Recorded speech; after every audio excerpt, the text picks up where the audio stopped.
Hey guys, this is Steve from the AdventureRx, and this is a daily vlog about how adventure is medicine. I live with type 1 diabetes, and adventure has helped me so much. And I want to share these experiences in hopes that they empower and inspire other people to redefine and to challenge the limitations that they are dealing with. And in this episode today, I'm going to be talking to you a little bit about the ketogenic diet. It's a low-carb, high-fat diet that I've used to manage my type 1 diabetes, and it's given me an incredible amount of freedom. And I've gotten a lot of questions about this over the last several months. I've blogged about it at livingvertical.org. And so I decided that it would be interesting to do a series of vlogs over the next 5 days or so, where I'm going to discuss my experience on this diet, kind of how I found this diet in the first place, the benefits that it's given me, and also troubleshooting it, answering some questions, what I actually eat, talk about all of that. So if you're interested in that, if any of that sounds cool, make sure to subscribe to this channel because that's what we have coming up over the next several days.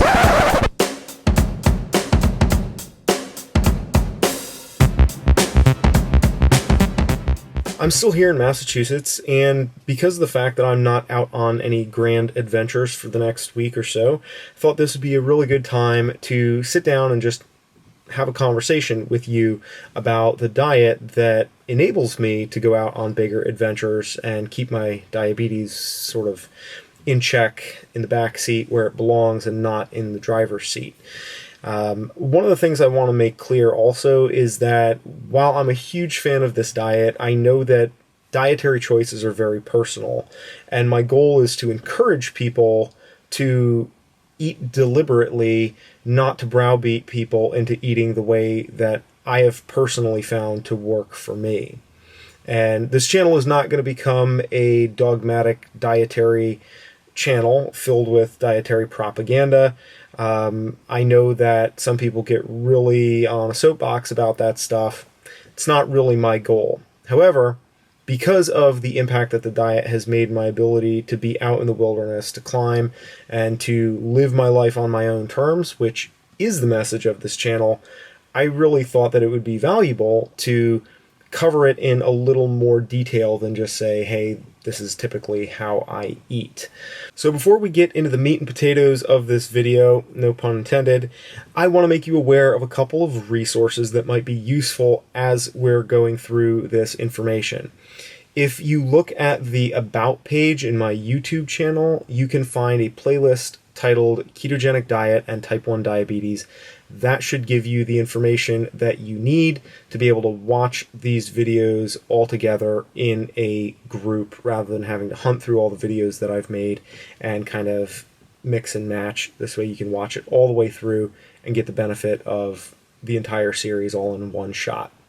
The other thing that I want to point out is that if you visit livingvertical.org and subscribe to my blog email list, you will get for free the ebook that I wrote that goes along with this. It's a series of essays that I wrote about my experience with the ketogenic diet. And actually, if you just Google ketogenic diet and type 1 diabetes, that blog post is actually the first result on Google. And the free ebook is my gift. It's just a resource I wanted to create for the people who are searching for this information. And that's honestly what this video is. And this whole series, the goal is just to create more resources for people who are trying to find a way out from underneath the burden of type 1 diabetes. I think the first thing that I want to talk about is why diet matters. What is so important about our diet? And looking on social media, seeing the way so many people with type 1 diabetes struggle with this condition, it really inspired me to try to share what I have learned about this, because a lot of people, plain and simple, are burnt out. They're tired of doing the same thing over and over and getting results that don't really align with what their doctors expect of them, what they're told they can do. And everybody says, just, eat whatever, take a bunch of insulin, eat however you want, and just cover all the carbs with insulin and everything will work. The problem is that insulin that we're using is not a very precise tool, and so it doesn't match the increase in blood sugar, and so we always have a high at one point and a big low at the other point, and we call this riding the glue coaster, and it's really, really frustrating. It's also dangerous, it's also scary, and it creates a feeling of limitation and a burden that is really detrimental. And diet is a tool that we can use to mitigate that challenge. We can use it to influence our blood sugar, maybe not control it. I still have highs, I still have lows, I still have fear, and I still deal with depression like most other people who live with this type of chronic illness. But it has made a huge impact in what I've been able to do. And the burden of diabetes from people who have all the technology, all the tools, all the resources at their disposal, and they're still carrying this burden, but they're not using the simplest tool of all, which is diet, because it's too simple. And frankly, a lot of people who live with type 1 diabetes are tired of being compared to or associated with type 2 diabetes, which can be mitigated entirely through diet in many circumstances. And because of that negative correlation, they automatically reject anything where somebody comes to them and says, hey, have you tried this diet? Because it's like, well, hey, I'm not type 2. Why are you talking to me? It doesn't matter. It doesn't matter. It doesn't make a difference. It's not going to change anything. And so there's a very jaded attitude about diet. And if there's anything that I can get across in any of these videos, the takeaway is that diet does matter, that it does make a difference. I want to also say really upfront that I'm not a doctor. You can probably tell by my humble surroundings. I'm a guy in a closet. My credentials is that I am a climber and I am a type 1 diabetic of 17 plus years. For what it's worth, in those 17 years, I have never had an A1C over 6.7. In my 17 years, I've always eaten low carb. It's only recently that I started doing the ketogenic diet, and while there are pros and cons with a low carb diet and a ketogenic diet, I can honestly say that eating low carb has been what has given me an A1C that has always been pretty close to the targets that I have been trying to hit, although I certainly have had my share of highs and lows, so it doesn't mean that I've always had perfect control over my blood sugar, but that's my credential. I am somebody who relies on my blood sugar being stable in order to survive, because a lot of the time that I spend when I'm climbing, when I'm traveling, when I'm doing stuff that has a very narrow margin of error, I rely on not having to deal with a low at certain times and being able to control my blood sugar pretty well. And having survived as a climber, having worked as a climbing guide and spent many, many days professionally out in the field, I think that that is my credential. I spent a lot of time studying myself, reading about it, and I am not a doctor and I'm not giving you medical or dietary advice. I'm sharing my experience, and I want you to have that understanding of where my experience is coming from, and also so that you can be forgiving of the fact that, I am not professionally paid to do this. This is something that has been a hobby of mine, if you will, full-time for the last 17 years, and it probably will be something that I'm doing for the rest of my life. And the reason why this stuff is so important to me and why I'm so passionate about sharing it is because that the adventures that I share on this channel would not happen if I had to worry constantly about putting out fires with my diabetes, if I always had to worry about what's my blood sugar going to do next, if it was always this big guessing game, I would be limited. And I don't want to have those limitations, and I don't want to see other people have those limitations. So I want to share as much information as I can in hopes that even a little bit of it may help.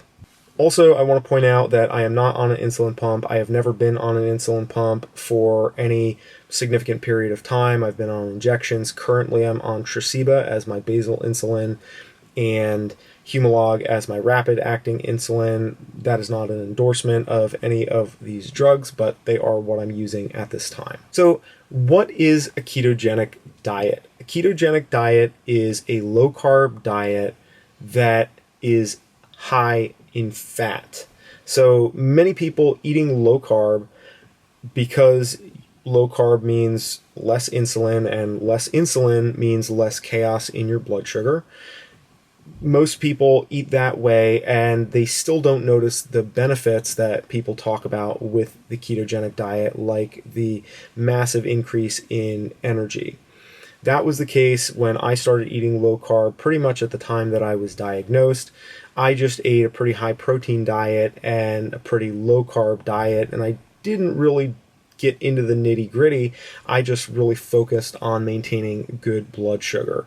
And it was only in the last couple of years when I really became more preoccupied with leveraging my blood sugar against athletic performance. My goal overall was to have more energy, but to have more energy without having to introduce more insulin.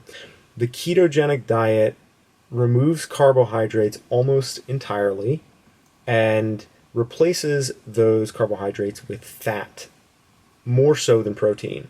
And the Atkins diet is a very popular one that was around a lot when I was growing up. People were using it for weight loss.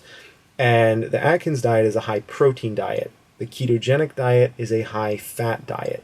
And so the crux of the issue with the ketogenic diet is to get your body to shift away from using sugar as a primary fuel source by severely restricting carbohydrate intake and then eating a lot of fats, which are ketogenic. They generate ketones, small amounts, not like diabetic ketoacidosis, DKA, which is a very dangerous condition involving way more ketones and no insulin in the bloodstream.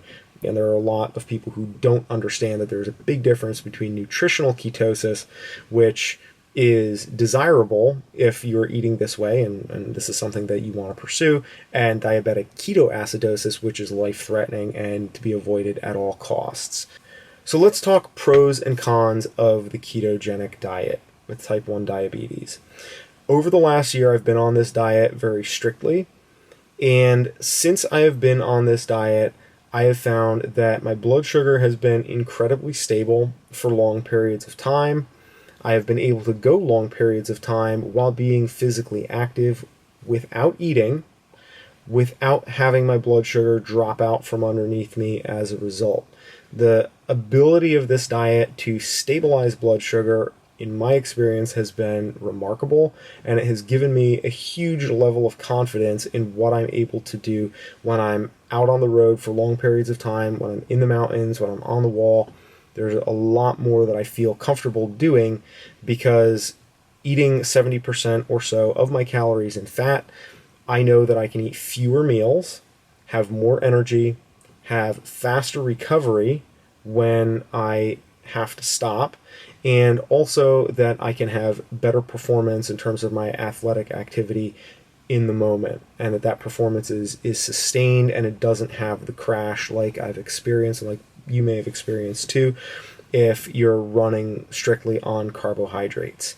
So those are some of the benefits, and those are significant benefits. If you have type 1 diabetes, not having your sugar crash out randomly is pretty amazing. Being able to look at your CGM and see a flat line in your numbers across the period of an entire day without having to really eat and still being full and having energy through that day, having mental clarity, they call it Keto Clarity, that comes with this diet, is something that is very, very enticing. The downside of this, because I want to represent this honestly, it's not a cream puff.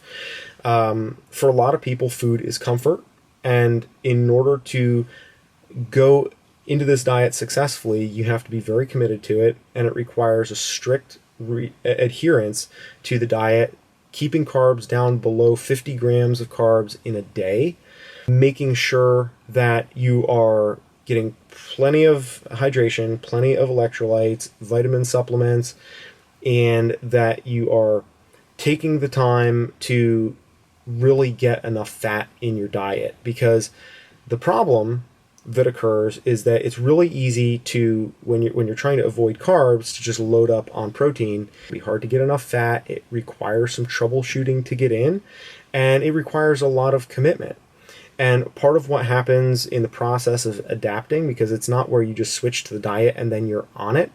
When you switch to the diet, your body has to adapt to a different energy pathway. You're not just changing what you eat, you're actually changing the way your body interprets food. And so it takes several weeks to a month to get fully switched over and fully adapted. It's not just flipping a switch and off you go. It's effective if you stick to it, but it's also a lot of work. Process of trial and error, and it's going to give you more freedom to experience the world on your own terms and to have adventures and to embrace challenge, because that is what the AdventureRx is all about.